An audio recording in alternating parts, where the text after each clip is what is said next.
Look, if we didn't get involved, right now, Los Angeles would be burning, just like it was burning a number of months ago with all the houses that were lost. Los Angeles right now would be on fire. Hello and welcome to your Newsmax Daily for Wednesday, June 11th, 2025, the second of 4 Wednesdays this month, and National Corn on the Cob Day. President Trump addressing questions from reporters in the Oval Office yesterday with DHS Secretary Kristi Noem and Defense Secretary Pete Hegseth by his side. And Mr. President, when is the last time you spoke with Governor Newsom? A day ago. Called him up to tell him got to do a better job. He's doing a bad job, causing a lot of death and a lot of potential death. If we didn't send out the National Guard, and last time we gave him a little additional help, you would have Los Angeles would be burning right now. Los Angeles would be not a lot different than what you saw take place in California and Los Angeles just a little while ago. And, you know, you got to remember, we have the Olympics coming. And we don't want people looking at Los Angeles like it would have been. It would have been bad. Last night they had total control.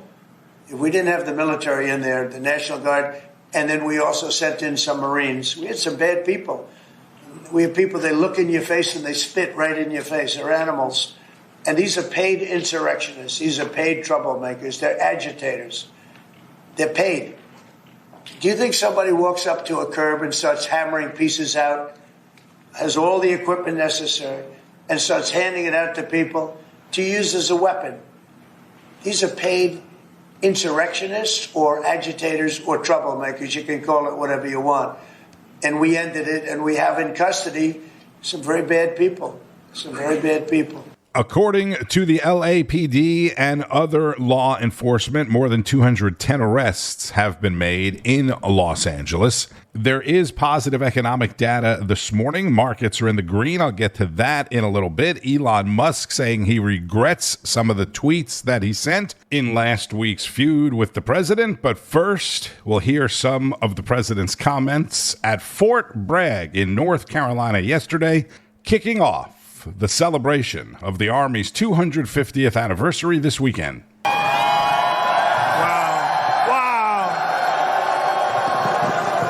Wow. That's a beautiful sight, and it's a beautiful sight to be with you in a place called Fort Bragg.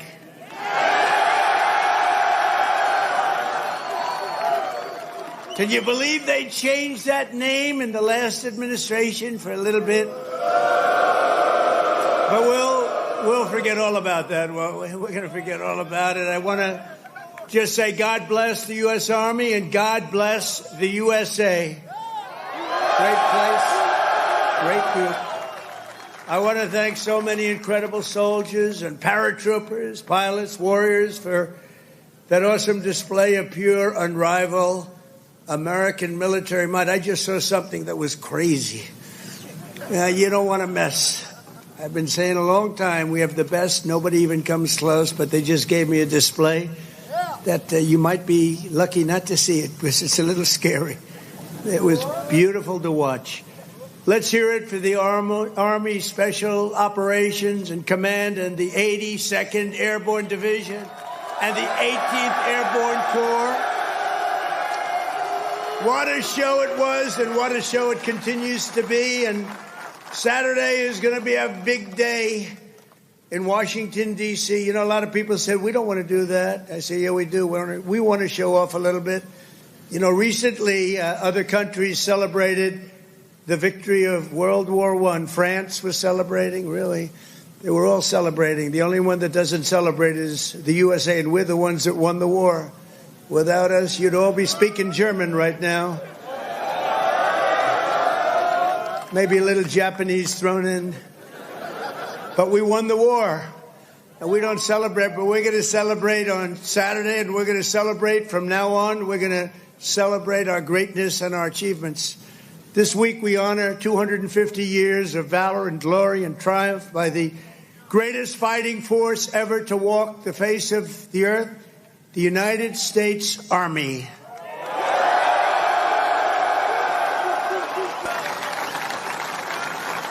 And for a little news for the fake news back there, the fake news, ladies and gentlemen, look at them all. Oh, yeah, what I have to put up with. Fake news. What I have to put up with. But they're all right. They've been very nice today. They were impressed with that display, I can tell you that. I think it took them a little by surprise. But for a little breaking news, we are also going to be restoring the names to Fort Pickett, Fort Hood, Fort Gordon, Fort Rucker, Fort Polk, Fort A.P. Hill, and Fort Robert E. Lee. We won a lot of battles out of those forts. It's no time to change. And I'm superstitious. You know, I like to keep it going, right? I'm very superstitious. We want to keep it going. So that's a big story. We just announced that today to you for the first time. They said, why didn't you wait till Saturday? I said, I can't wait. I got to talk to my friends here today. This is a record crowd. You know, you never had a crowd this big. That's an honor. You think this crowd would have showed up for Biden? I don't think so.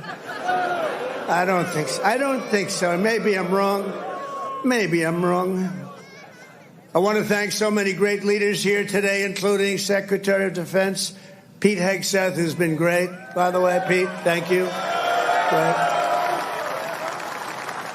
And he went through the wars, you know. Pete went through the wars. He had to get through a very hostile group of people that I think really don't want to see America be great again, maybe, or something. But he persevered, and he got there, and he's doing a fantastic job. Great job, Pete. Thank you very much.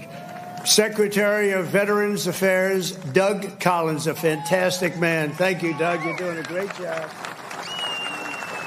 And before going further, I want to say a few words about the situation in Los Angeles, California. Have you heard of the place?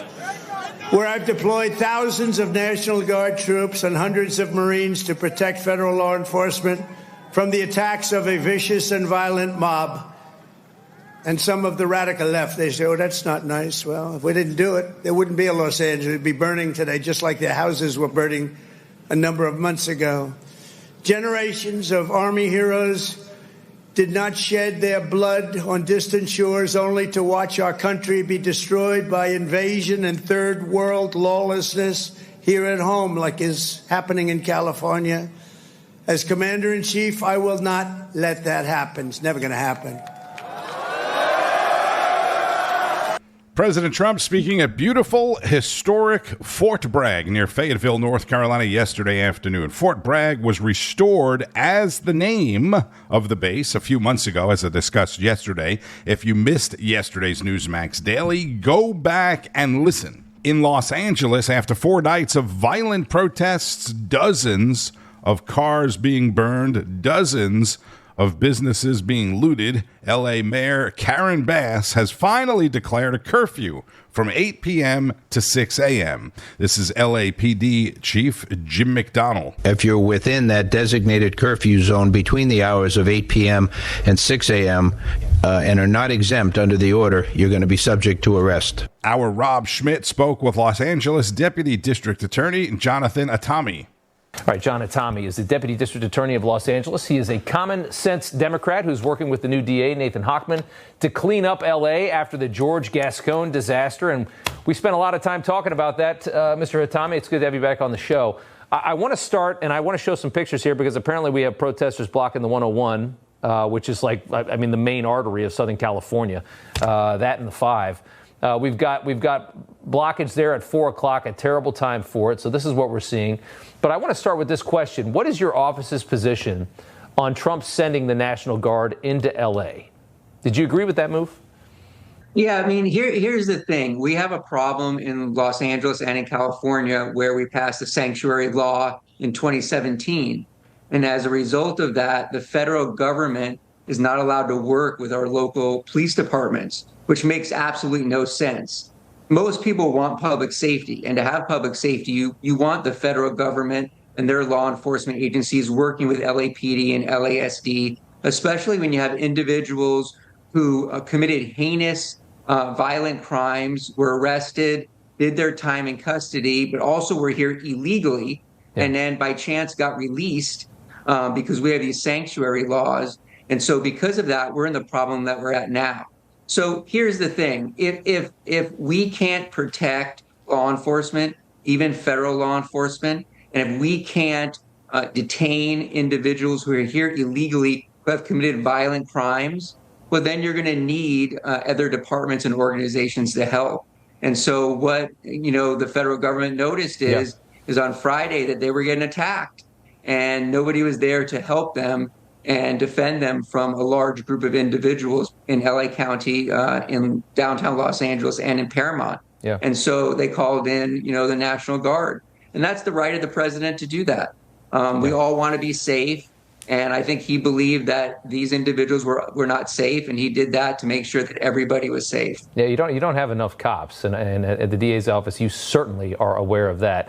I just want to ask, and I don't have a lot of time, but as far as comparing how this is going to be handled by your office, charging, going after the people that are doing this, versus what we saw in 2020 and how George Gascon's office handled that. How different will this be as a message to those that are out there stirring up all this nonsense? Here's the thing. Looting is a crime, and you're going to be prosecuted to the fullest extent of the law for that. Committing arson is a crime. Assaulting the police is a crime. Launching fireworks at them, launching fireworks at horses, throwing Molotov cocktails at them, lighting cars on fire, ramming your motorcycle or car into police officers, throwing rocks at police cars, regular cars, or police officers. All those are crimes. And individuals need to be arrested, and they need to be prosecuted to the fullest extent of the law. That will set a deterrent to stop other people from doing it. And it will make everybody realize that enough is enough. You cannot block the freeways and not allow people to get to work and get home and get to places where they need to go. Yeah, you got it. This has got to be shut down. This needs to be ended. You're not going to do this all summer. I think that's very clear from the DA's office there in L.A. John Hatami, we appreciate you coming on, sir. Good to see you. Thank you so much. L.A. Deputy District Attorney Jonathan Hatami on Rob Schmitt Tonight. Last night, 80 arrests were made, at least 80 arrests, at an anti-ICE protest in New York.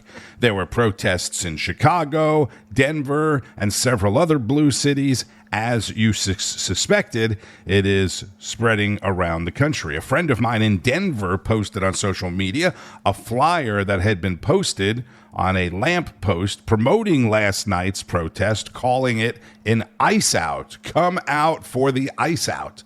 Like when fans of sports teams do a whiteout, calling it an ice out.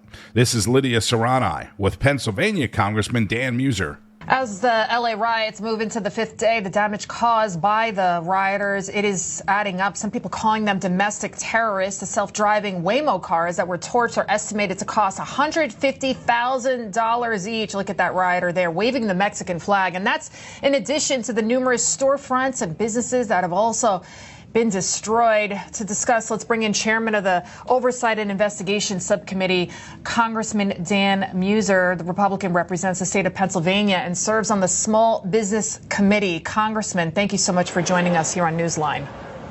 Lydia, very nice to be with you.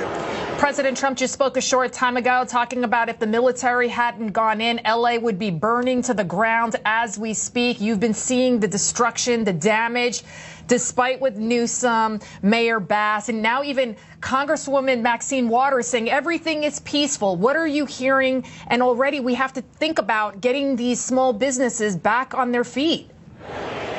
Lydia, it's unbelievable how they would call this peaceful in any way, shape, or form. I mean, cars were burning, ICE agents were being assaulted, police officers of the LAPD were being assaulted. Violence was stretching throughout the city and growing. President Trump called Governor Newsom and said, you got to fix this or we're going to send in the National Guard. 38 hours later, President Trump sent the National Guard in, and things have been getting somewhat more, not necessarily peaceful, but a little bit more subdued. So it's outrageous, it's silly to say the National Guard had anything to do with this. And I'll also add this, Lydia. Do you know all the Democrat governors of the Democrat states all signed the same letter, like in lockstep? They can't even think for themselves. They all just sing from the same sheet of music. The most liberal, foolish method for silencing violence and calling what the president did dangerous? Well, it was dangerous not to send the National Guard in because this thing was getting worse and growing. It really is. The president did the right thing. Of course. Unfortunately, he had to. He did, and now it's not the time to be putting politics before people. How devastating do you think the damage will be, and when can they recover? I mean, insurers are already warning that rates could go up nationwide. Well, it would have been a lot worse, and we shall see, right? The National Guard's there. There's more showing up. Heck, the president sent the Marines in. The Marines don't want to be there. That's not their role. But since it wasn't being taken care of by the Democrat governor, who clearly is supported by all Democrat governors, including the governor of my state in Pennsylvania, stating that, just let people do what they do and burn cars, and the National Guard will only make things worse. No, wrong. Law enforcement and strong law enforcement will make things better, not worse. Republican Congressman Dan Muer of Pennsylvania on Newsmax. And for more on the Democrats' handling of the situation, this is Newsmax host Bob Brooks, who coincidentally is also from Pennsylvania. All right, welcome back into American Agenda. Obviously, we have been talking quite a bit about the L.A. riots today. I don't think we should be surprised, though, by the reaction by the Democrats to President Trump calling in the National Guard. You have to remember, anything President Trump does is going to be met with hysterical resistance by them. Look at how they reacted to tariffs after Liberation Day. The economy and stock market, they were both going to crash. That never happened. And then all of a sudden, the reporting on all of it just stopped. When Elon Musk and Doge were doing their work, it was the worst thing in the world. As you know, Democrats have been going nuts for months while deportations continue. Despite the fact, just a few short years ago, former President Barack Obama formally removed 3 million non-citizens from the U.S. over 2 terms, more than any other president in American history, according to data from the Department of Homeland Security. So Democrats didn't care back then. In fact, back in 2007, President Obama sounded a lot like a Republican rather than what his party has morphed into today. We've had 5 million undocumented workers come over the borders since George Bush took office. It has become an extraordinary problem. And the reason the American people are concerned is because they are seeing their own economic position slip away. So Obama was mad about 5 million illegals back then. So, I mean, based on that, Democrats, they should be furious over the 20 million illegals that have now come through. But no. They like what's happened because Democrats have come to the conclusion keeping these 20 million illegals in our country will eventually go on to help them at some point in the future. So when it comes to calling in the National Guard, it is no different. This is all political. Been waiting to talk about this all day because when Joe Biden was in office, Democrat governors used the National Guard to prevent riots just like what we are seeing right now. The mainstream media didn't even pay attention to it. I was working in Philadelphia when this happened. Then Governor Tom Wolf has activated more than 1,000 Pennsylvania National Guard members at the request of Philadelphia officials to respond to any protest and potential unrest following the verdict of the trial of former Minneapolis police officer Derek Chauvin, who's charged in the death of George Floyd. I saw zero outrage over that on cable TV. Why not? I wonder why. How about in Minnesota back in April of 2021, a black man, 20-year-old Dante Wright, was killed by police, and then riots, they went on to break out. Guess what happened? Governor Tim Walz called in the National Guard. It was reported then that Democratic Governor Tim Walz and other officials claim this is to protect the threat of outside agitators. Oh, really? Outside agitators, huh? You mean like the ones law enforcement officials are saying that are there in Los Angeles right now? Seems like back then, Governor Walz made a pretty common sense decision. They wanted to protect their cities from protesters, more like anarchists. That's who is there. That was to call on the National Guard to prevent riots and destruction. All good in the eyes of the mainstream media then, but now when it's President Trump's turn to do the same, it is absolutely awful. In summary, the reaction from Democrats, liberal media, it is political. That's it. That's all this is. Try and make President Trump look bad, because when it serves them well, Democrats will 100% call in the National Guard. That's Bob Brooks, co-host of American Agenda with Katrina Zish, 2 o'clock Eastern on Newsmax. Judge Napolitano talked about some of the legalities surrounding the politics of this on yesterday's Daily. Again, if you missed it, go back and listen. Later in the day, California Governor Newsom's attempt to get a restraining order against President Trump's military orders was denied. The judge was back on Wake Up America this morning to explain. Senior judicial analyst Judge Andrew Napolitano. Judge, good morning, Mark. I found it interesting that California did not file this federal case in Los Angeles or in the state capital of Sacramento. They ran to the most liberal court in the state, San Francisco, and they didn't get an immediate temporary restraining order or a temporary victory. Okay, so they don't choose where the case ends up. It's filed with the clerk of the court, and then the clerk decides where it's going to go. However, to your point, they obviously had a judge who was ideologically simpatico with their case.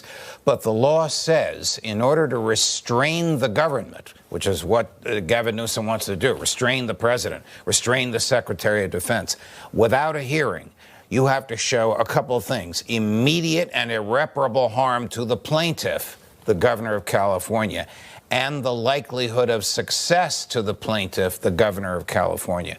The state was unable to show that. Now, there was no oral argument. It was just the papers being filed. I've read the papers. They're very professionally prepared. They cite all the right cases. They make all the right arguments, but they're unable to show irreparable harm. They will have a second opportunity tomorrow when the federal government will have responded by today and the court will hold an oral argument.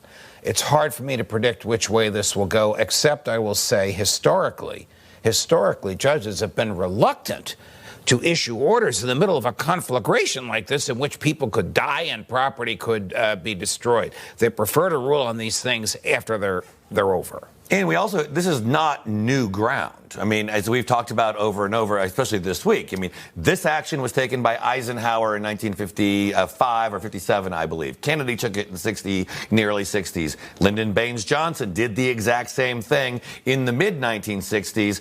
All presidents sending in the National Guard, federalizing them without the request or permission of the state's government. You know, there's an interesting little quirk in the law here. If the National Guard goes in under the command of Governor Newsom, they can engage in law enforcement activity. They can arrest, they can be witnesses, they can bring prisoners to jail, they can interrogate the prisoners.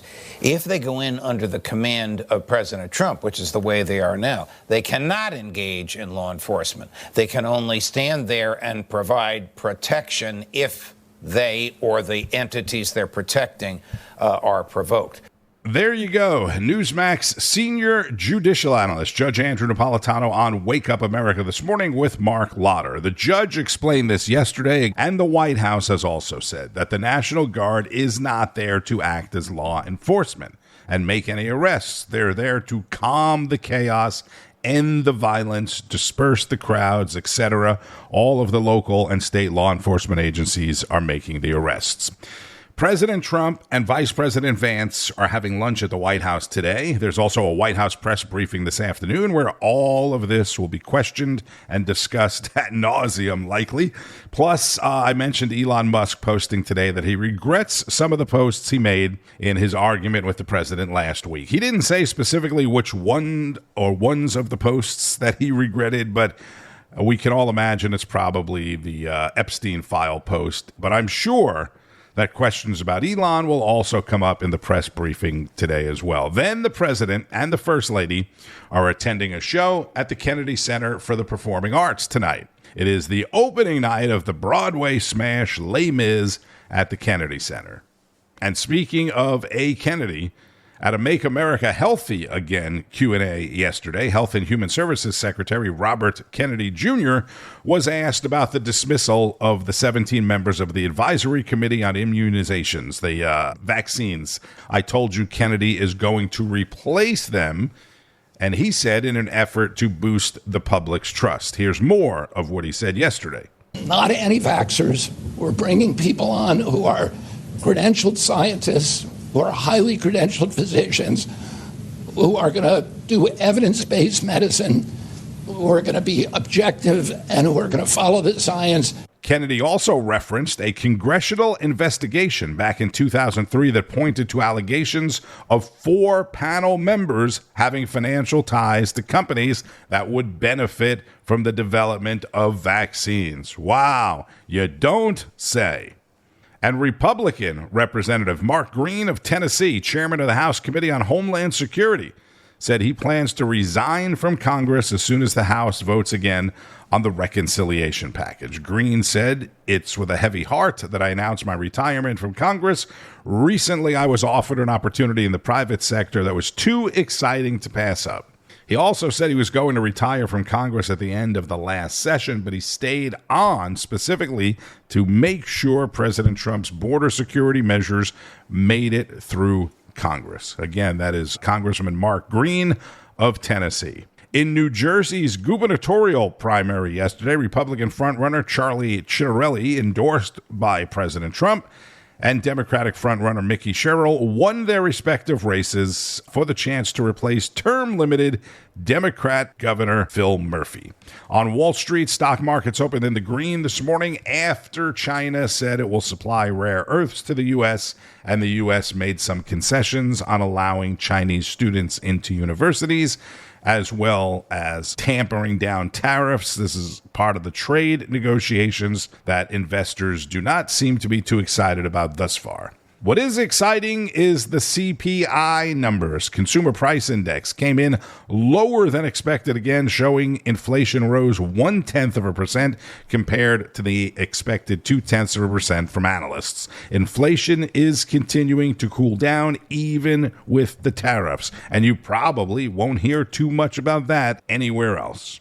General Motors said it will invest $4 billion in its U.S. plants amid the Trump tariffs. In other words, instead of investing it overseas, although they did say they're investing more in their Mexico plants as well, they're going to invest $4 billion in the United States, which was not on their agenda at all. Be sure to keep up with all of the news. You can watch or listen today's White House press briefing on Newsmax and N2 as well. Make sure you have the app so you can stay up to date anywhere, anytime. It all starts each and every morning with Wake Up America, followed by National Report, Newsline, American Agenda, Chris Salcedo, Carl Higbee, Greta Van Susteren, all the way through Greg Kelly Reports at 9, The Right Squad, and much, much more. I'm Tony Marino. Enjoy the rest of your Wednesday. Maybe have some corn on the cob. Be safe and keep on fighting the good fight.